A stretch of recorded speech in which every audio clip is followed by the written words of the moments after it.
Chapter 4, Sloka 9. Janma karma cha me divyam.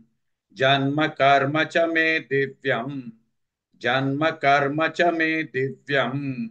Evam yo veti tatvatah. Evam yo veti tatvatah. Evam yo veti tatvatah. Janma karma cha me divyam. Evam yo veti tatvatah.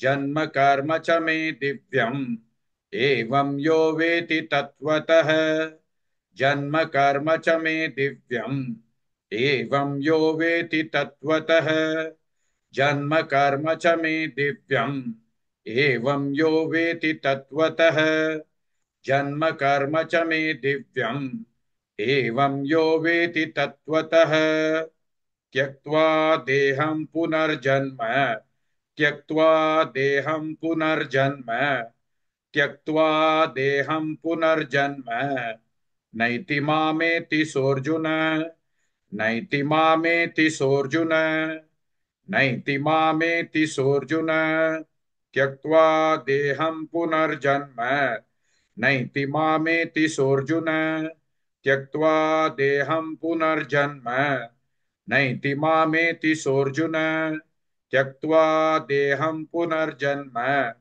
नैति मामेति सोऽर्जुन त्यक्त्वा देहं पुनर्जन्म नैति मामेति सोऽर्जुन त्यक्त्वा देहं पुनर्जन्म नैति मामेति सोऽर्जुन जन्म कर्म च मे दिव्यम् एवं यो वेति तत्त्वतः त्यक्त्वा देहं पुनर्जन्म नैति मामेति सोऽर्जुन.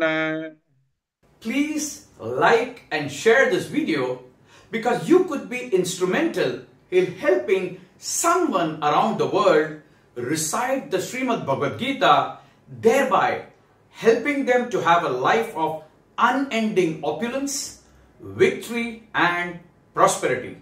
This is mentioned in chapter 18, sloka 78.